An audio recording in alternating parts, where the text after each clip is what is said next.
Welcome to It's Been How Long? The podcast about Cherry Hill High School East students from the late 1970s and early 80s. This is Kara Siegel. I'd like to welcome in Lenny Goldberg to the It's Been How Long podcast studio. Hey, Lenny. Hey, Kara. Thanks for having me. I really appreciate it. Oh, thanks for agreeing to be on the podcast. So, My pleasure. So I said all these nice things about you, but now I just found out that that wasn't part of the podcast. So I guess I have to say them all over again. Let's see if I can remember them all. First of all, thank you for taking the time. I've been deep diving into the podcasts, and I've learned about everybody, even people who I thought I knew really well. I'm learning all sorts of stuff. Thank you for doing an apolitical thing, because politics is just getting a little bit too crazy now. So thank you for that respite. And I appreciate being the latest guinea pig. Oh, and I can't thank you for doing this enough. Yeah, you're so welcome. So here we are, that much closer to 44 years post-graduation. So what are you up to these days? What keeps you busy? What keeps me busy? Well, it will surprise nobody who went to Cherry Hill East that I became an actuary, since I was a total math nerd for my time there, and worked in the insurance industry for a bunch of years. So what keeps me busy now is I don't work full time, but I consult in the insurance business. I sit on a couple of boards for small to medium sized insurance and reinsurance companies. When I'm not doing that, I live in Sarasota, Florida, which is a great place to be able to volunteer and do a bunch of things, because there's a lot of us people who are less than fully employed down here. And so I've been tutoring at a couple of schools. We work with a homeless project down here. We're not actually trying to make the people homeless. We're trying to house them. So maybe it's an anti-homeless project that we're working on down here.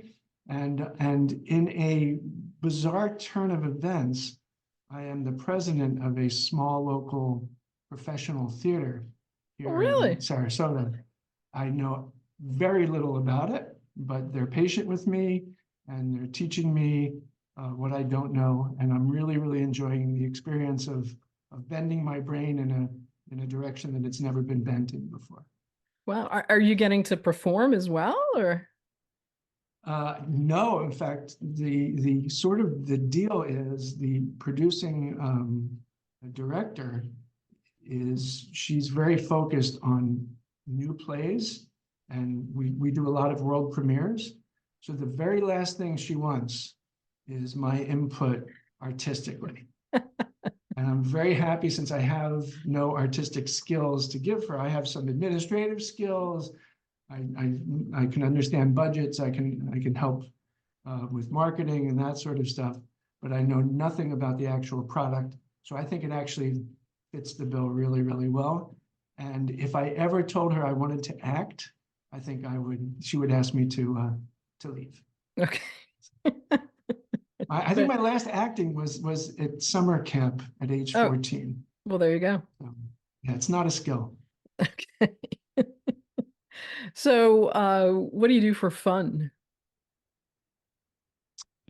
Well, this might sound like a commercial for Sarasota, but we've been here for 13 years, and it is, the arts coast of Florida. John Ringling was the last Ringling brother to survive. This was the winter home of the circus, and he decided to build up the arts. So to this day, we have a beautiful opera house. We have a big orchestra. We have a ballet that my daughter actually danced in professionally for 4 years. Wow. We have 4 different professional theaters and a community theater, lots of live music.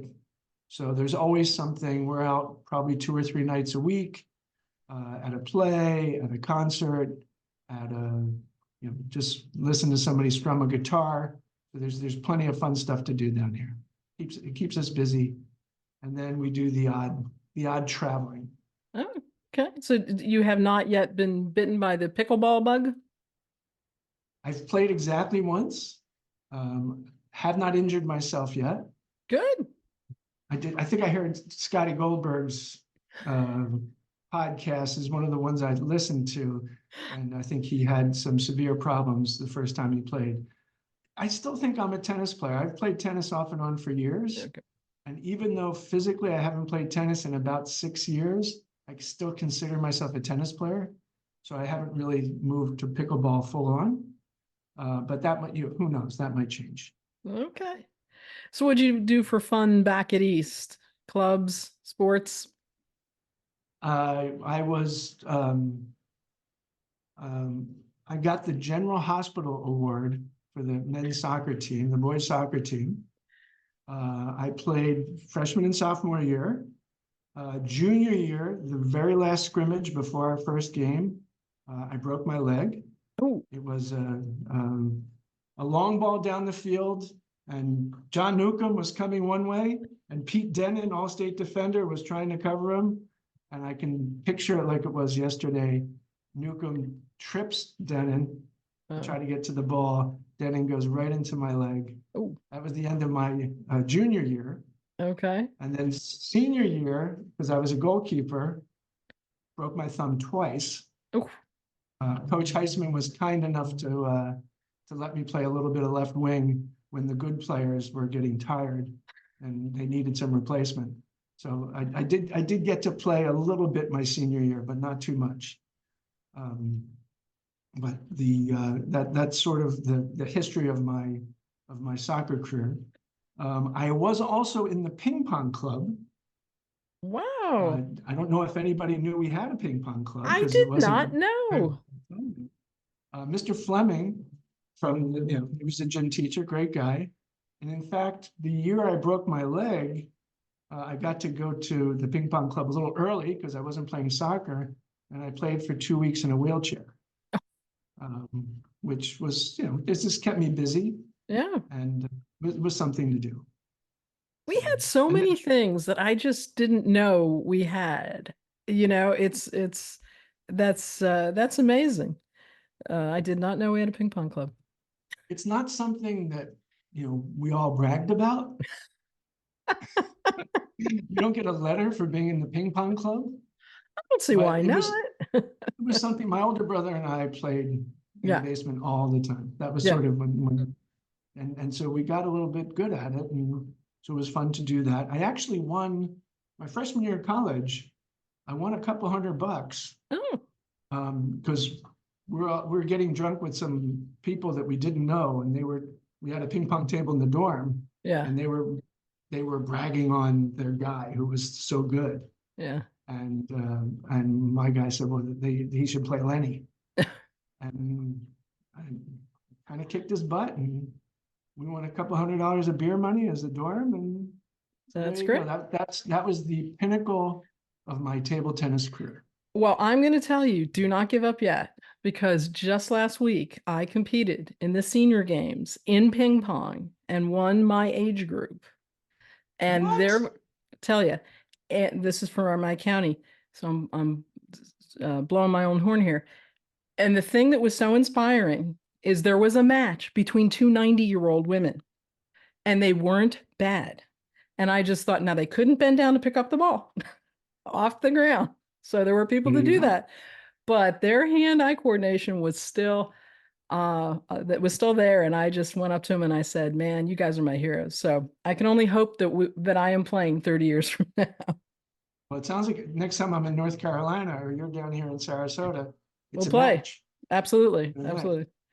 Sounds good. Congratulations, by the way. Oh, thanks.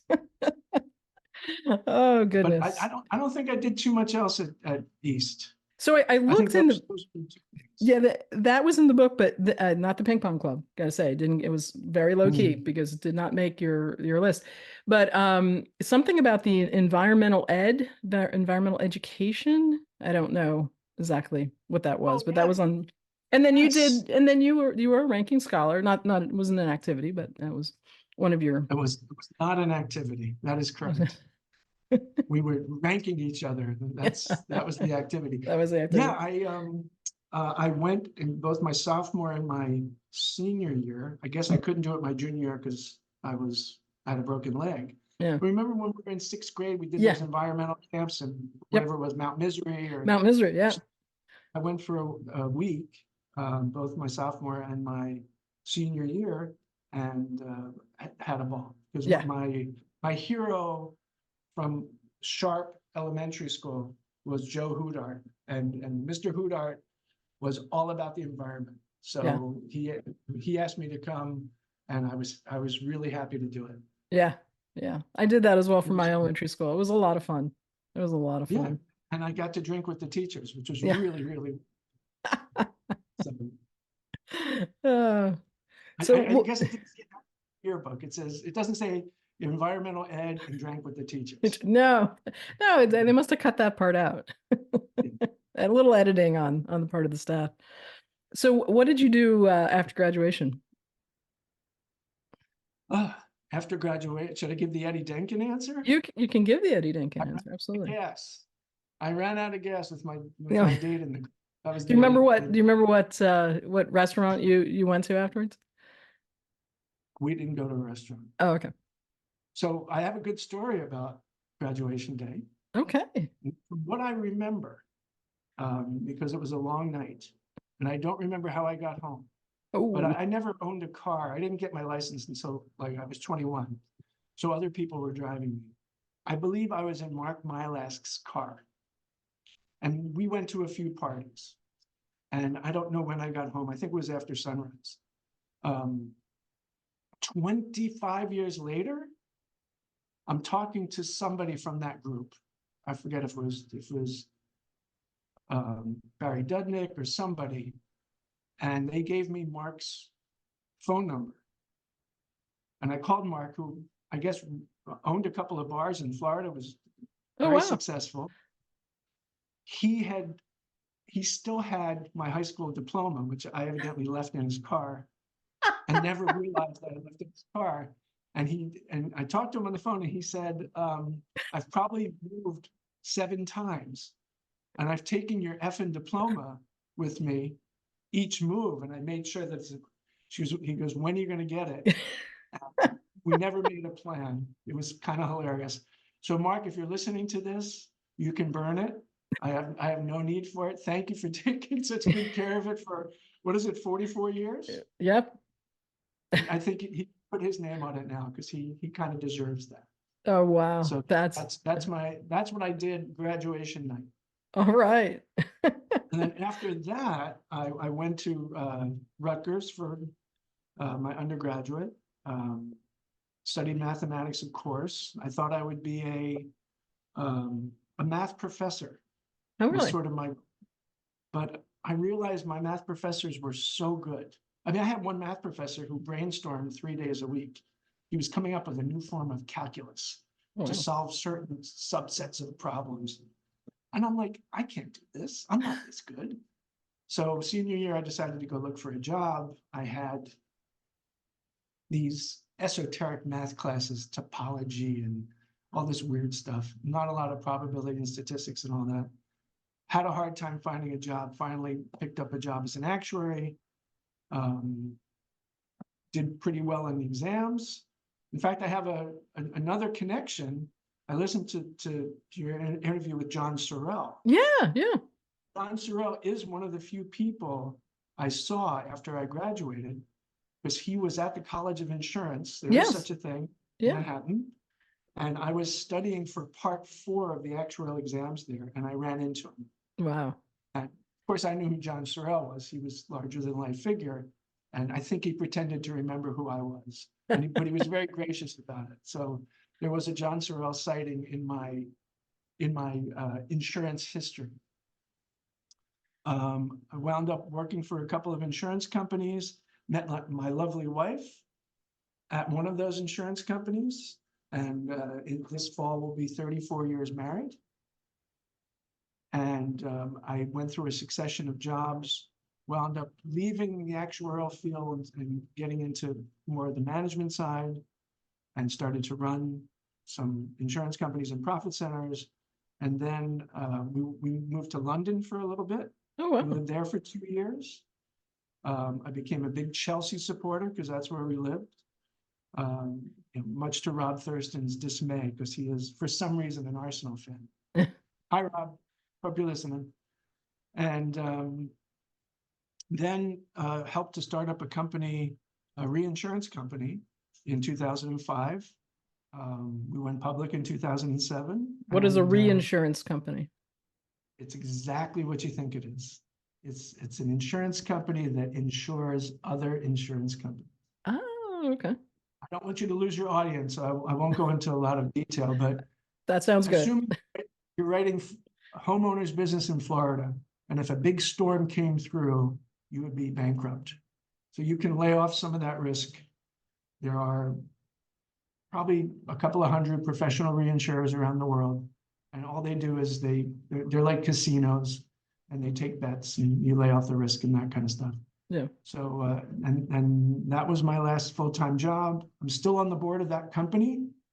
And so I've been 19 years with that company, between being running the company and now being on the board. And I do a little other consulting, and that's it. So we lived in central New Jersey for years because it was convenient to Manhattan, because that's where I mostly worked.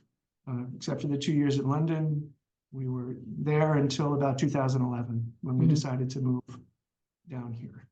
So that's sort of in a nutshell. We have 2 kids. I have a 31-year-old daughter who lives in Raleigh. Oh, She's not in your age group, and I don't even think she plays ping pong, but she's a wonderful daughter. And I have a 29-year-old son who lives here in Sarasota. all right.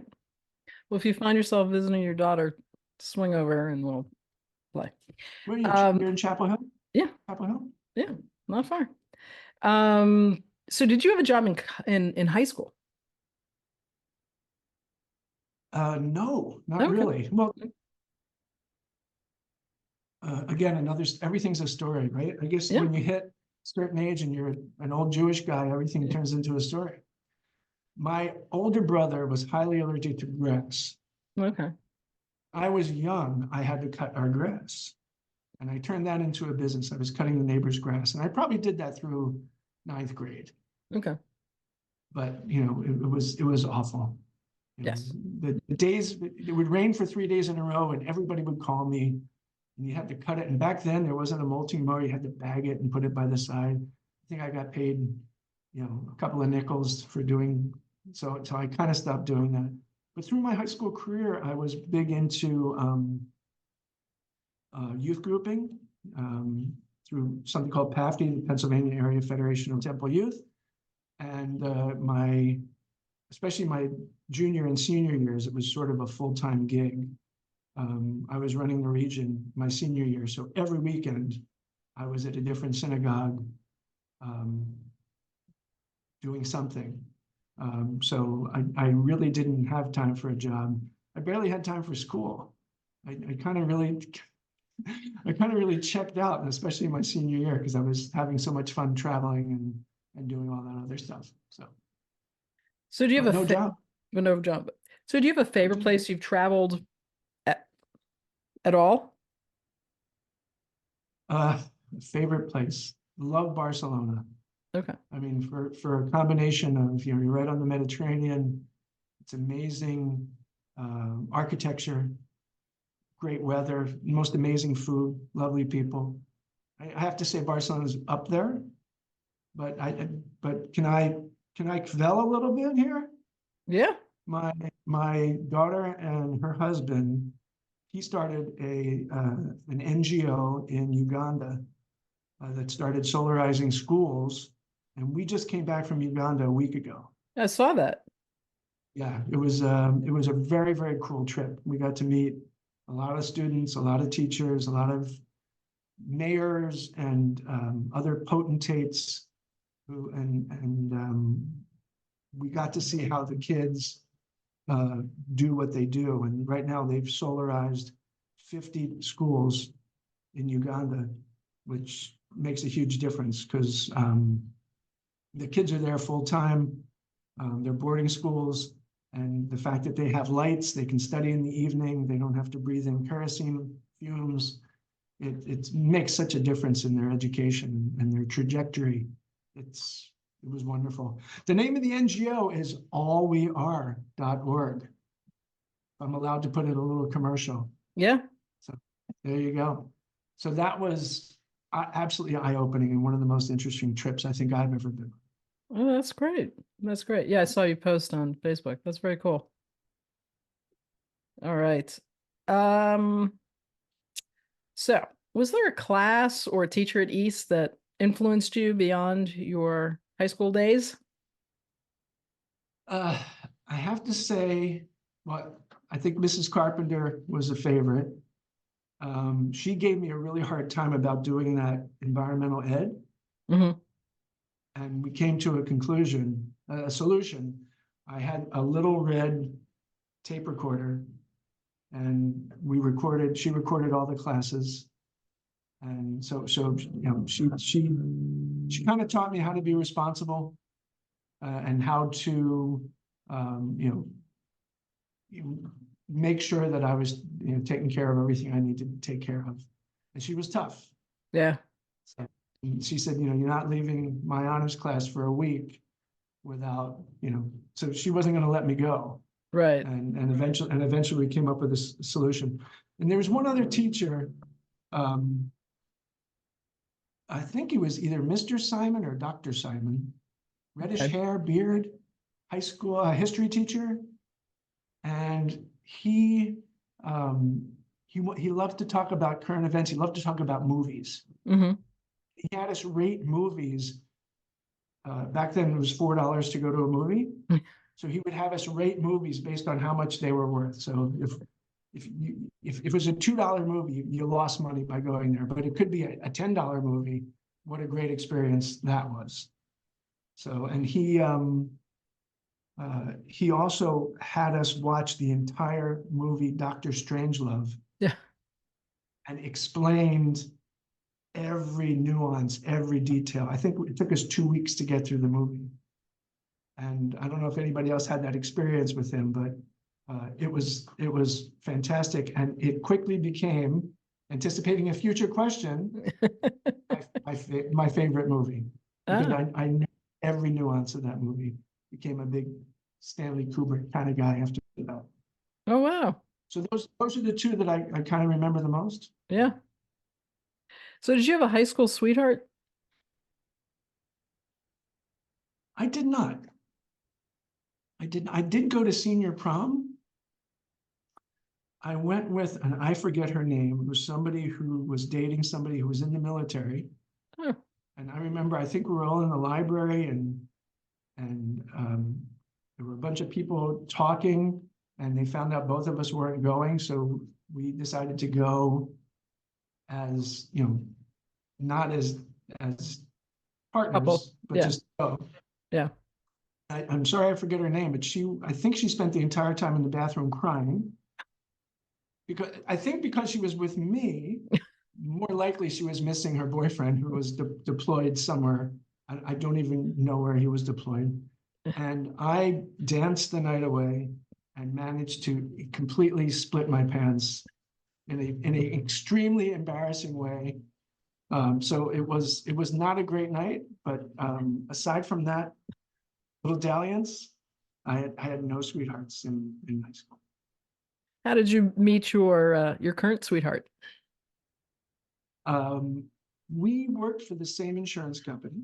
I was, of course, an actuarial nerd, and she was a senior person on the operations side. She's figured out all the paper flows, and I think we had 30 offices, so she was Wow. sort of the boss of all that stuff.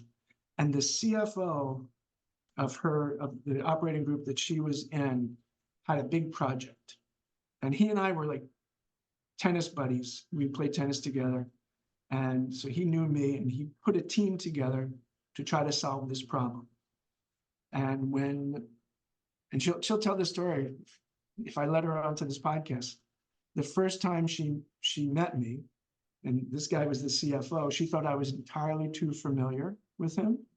I was not appropriate, Ah. and she didn't like me very much.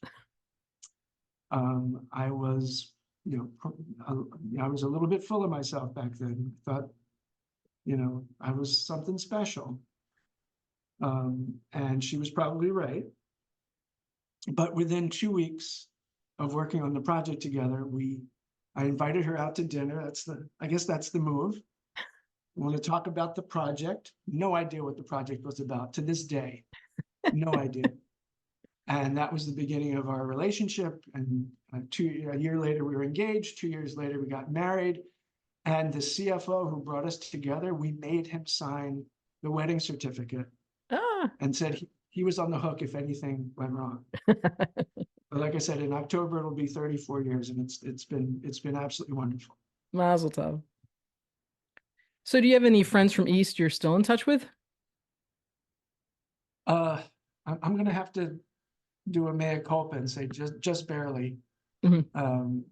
I've joined the Brain Trust for breakfast once or twice. That would be Rob Thurston and Eddie Denkin and Jeff Lyons and Scott Wisher.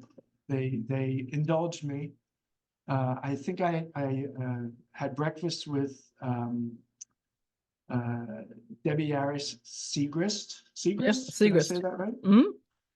And of course, I follow them all closely on Facebook. We have a house in Long Beach Island in New Jersey. Hmm. And when we had some questions about rebuilding, we called the township, and the person who answered the phone was Jody Graham. Oh, wow. So I had a chance to say hi to Jody Graham. I haven't seen her. I know she's on the island and not too far from me. But again, I've done a really bad job of communicating with people, and I'll try to do better in the future.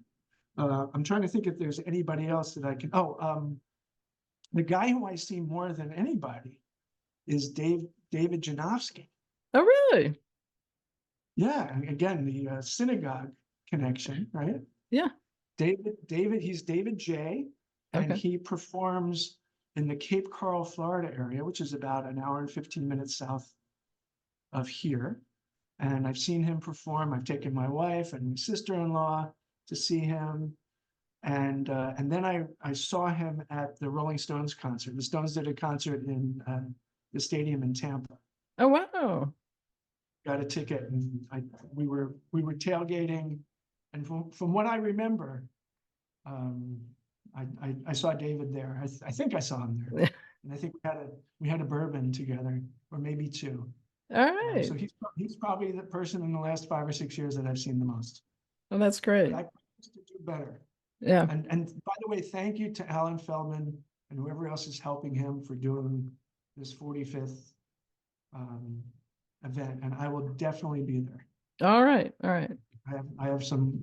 I tried to go to the 25th reunion. Hmm.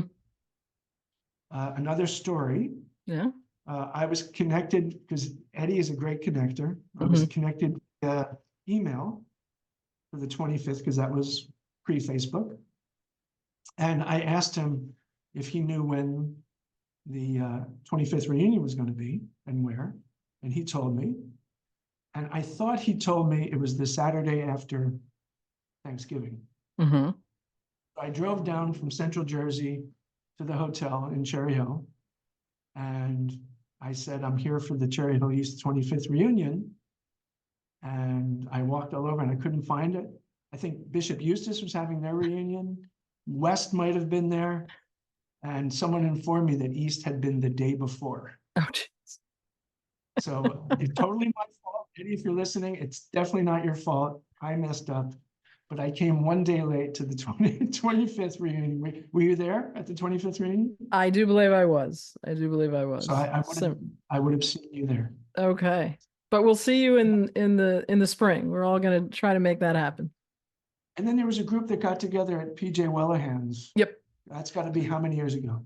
Well, that 10? I think was there was something that they did for the 40th, which really was at 41, right? Because 40th fell during the shut-in. And so I think they did something, and I don't know if that was the year after for 41 technically, but yeah, it's that. But Alan's taken the bull by the horns, and hopefully we'll get a good showing next spring. So yeah, he's another guy I'd like to see again. He was yeah. Played a lot of soccer. Yeah, he was a big soccer guy too. Yep. So do you have a standout memory from East? Something that sticks with you to this day? A standout memory. Hmm. I mean, breaking your leg on the soccer pitch sounds like a memory you don't Yeah, forget. I I don't know. No, I don't know okay, if there's anything that in particular stands out for me. okay, I have to think about it. Maybe I'll come back to you later in this all in the right. podcast. So Is there anything you wish classmates knew about you back then or know about you now? um I don't know if I wish that they knew about this, but it's kind of a fun fact. Not a fun fact. My parents were going through a very difficult divorce Oh, sorry. throughout the high school years. And it made me not like Cherry Hill very much. Mm, In fact, I was really struggling with my mom. My father, and I don't want to bring everybody down. So, yeah. my father wound up living at a friend's, and my senior year moved to the Echelon Apartments Mm, by the mall.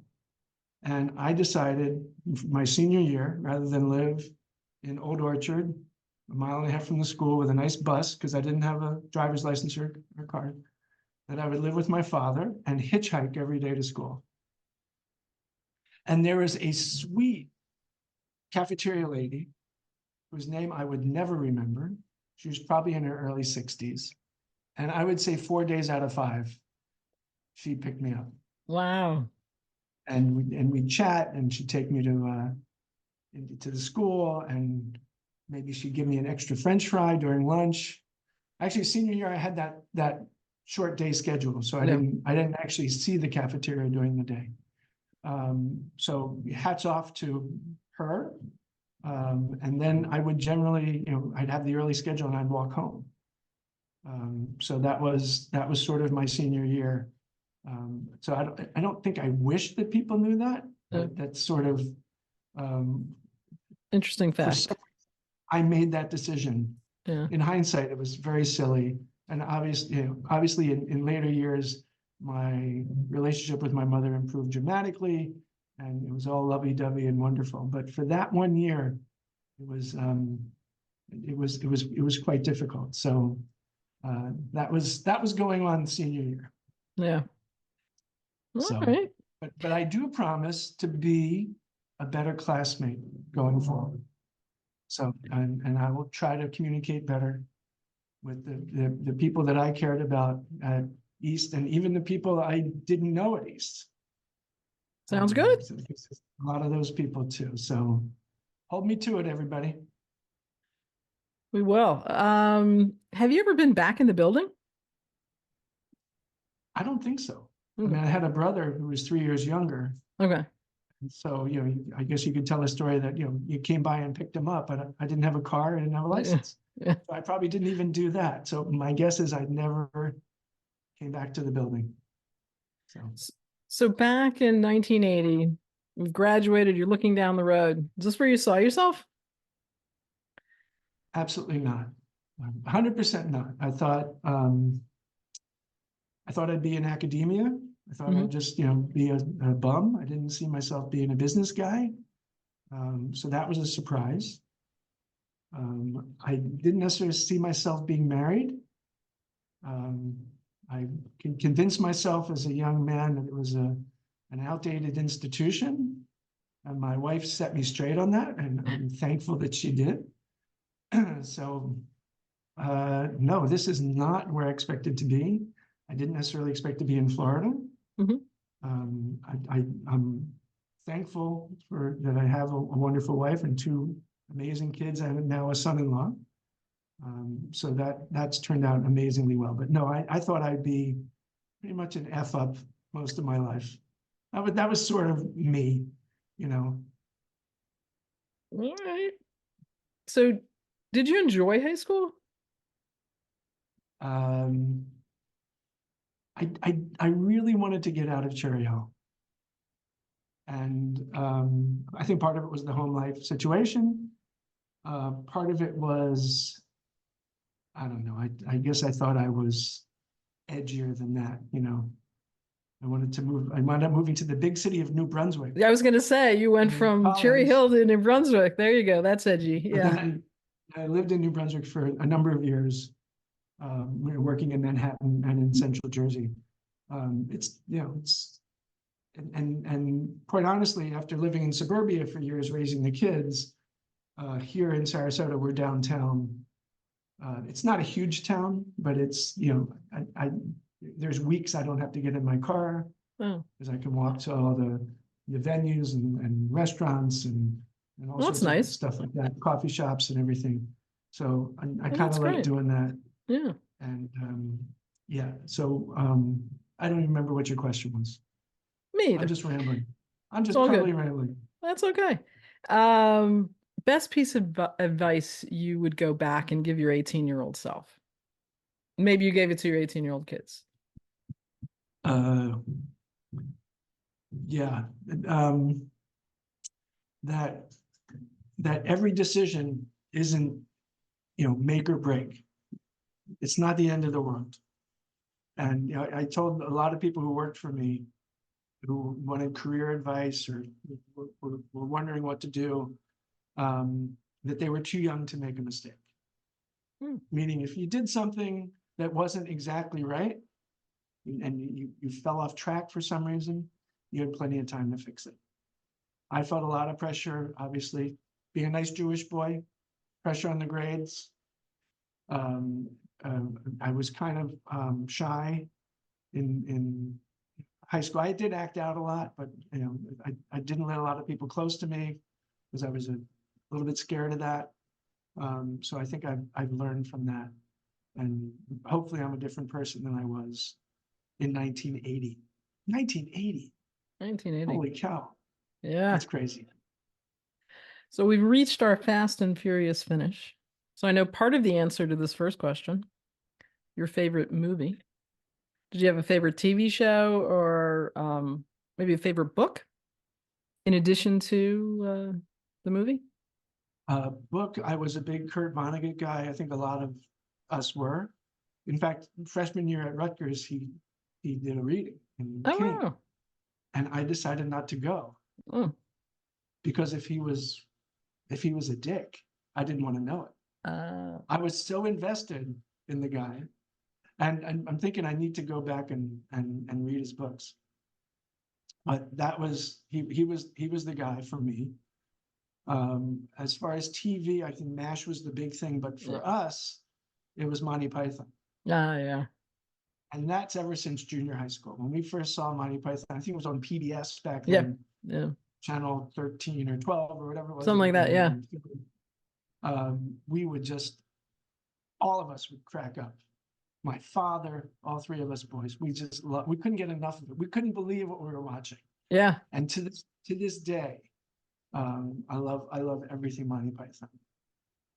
Yeah. That's And great. on the music side, I became a huge, sometime in 78, I think it's in the summer, one of my camp buddies introduced me to a very young, very angry Elvis Costello. Yes. And Elvis became my guy. And then from there, I kind of went through all the British folks at that time. So Joe Jackson. uh, That. definitely Joe Jackson, Graham Parker, Nick Lowe, all of those guys, and then went into the ska area, you know, Madness, and you know, General Public and all that kind of stuff. That was my thing. I was not a Springsteen guy. Really? I appreciate the art.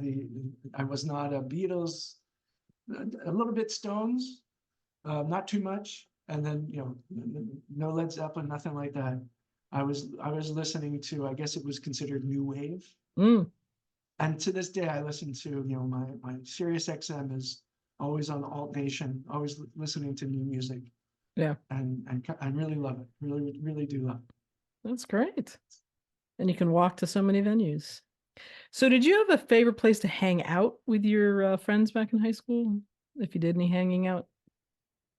I really didn't do a lot of hanging out. Okay. I did everything but the youth grouping. I was Yeah. again in a different town, in a different synagogue pretty much every weekend. I Yeah. was trying to remember. I think there must have been, my senior year, I must have been to 25 weekend events that year, Wow. Wow. something like that. Yeah. So no, I didn't have, I would walk from my father's place to the Lindenwold high speed line, take the speed line into Philly, and then take a train to wherever I was going. And that was Yeah. my weekends. So Yeah. I don't really remember. And I apologize if there are people out there who hung out with me and I don't remember it. I apologize because my memory isn't that good. But I really didn't have a place. I mean, we had family places, we used to go to the Yeah. Cowtail bar all the time, and that Yeah. kind of place. And the Main Street Scoop-Easy in Marlton. Yeah. But that's, I don't really have a place. Yeah. So I'm surprised there were. I mean, everybody's talking about the 7-Eleven they hang out with, Yeah. this place, that place. I'm like, I didn't even know these places existed. Yeah. All righty. We've reached that point. Oh no. Yep. Look at the, Did you like your photo? Did you like your quote? And your quote being favorite teacher, Mr. Pinzer. oh, The Mr. P. P- The Forgot about P. Mr. Pinzer. Yeah. Oh, totally. Oh, I apologize to Mr. Pinzer. Wow. I had an interview once when I was a young actuary with his older brother, I think, Oh, wow. who was a math guy turned actuary working for a big actuarial firm in Connecticut. And I didn't get the job. So the Pinzer to Pinzer magic didn't work. It didn't work. Didn't work. That was my only quote, is Pinzer. That was it. The P. Yeah. Yeah. I'm So not digging the time. The hair is good. My hair doesn't do yeah. that anymore. Yeah. It's still here, but it went from Jufro Yeah. to sort of just regular hair. And I don't know when it did that. It did that Yeah. probably in the late 20s. And now it's just kind of regular hair. I don't know why that happens. It just happens to us guys. Changes of maturation. That's what I call them. So what language did you take at East, and have you ever found it useful? I took Espanol. Okay. I found it extremely useful. Okay. In traveling. I used it a lot in Italy as well as really? Spain, because you can do fake Italian. Yeah. You just need to know the word for corkscrew, because it's very different in Spanish. And we were drinking a lot of wine, so I had to learn cavatappi, which is also a type of pasta, I think. It is. It I is. had to learn that, but pretty much everything else in my travels in Italy, I was speaking Spanish. Oh, wow. And tutoring at a local school here. It's a school where 95% of the kids are on free or reduced lunch. And I'd say about 40% of the school population is Hispanic. Mm-hmm. So I took the year off. I took a gap year this year, but I tutored there for 7 years. So it actually came in handy a little bit. Yeah. If I had a student whose English was not great. Yeah. Don't ask me to say anything in Spanish because it's not that great. But if I hear it, yeah, I can sort of understand it a little bit. Okay. And are you tutoring math? Are you tutoring English? Poco. I tutor the youngest kids, first, second, and third grade, and I tutor in whatever the is teacher needed. asks. Okay. Yeah. So it could be sight words, it could be math, it could be telling time, whatever the teacher is working on that they feel that child needs extra time on. And it's great. It's a great program. So that's wonderful. All right. This is time for your parting shot. Anything you want to say to anyone or everyone who might be listening from the class? No, I think I've sort of said it bared all. my soul and told you I don't think I was a very great classmate and not very good at staying in touch the 44 years afterwards. And I'm intending these next 44 though, class, watch out. Lenny is on it. Watch out. I'll be all over all you guys. And thanks again for doing this. It's been I've probably listened to 8 or 9 of them fairly extensively. Yeah. And I'm gonna get the whole set eventually. All right, I have to do my shout out to Heaven's Edge there and Reggie. You do it every time? I've been doing it lately because I got my t-shirts, so I do listen to a lot of Heaven's Edge There we from go. just from Reggie's feed. I Yeah. get all that good stuff. Yeah. So yeah, Yeah. it's wonderful to see some of that stuff, to see Reggie with a grandkid, and Oh yeah.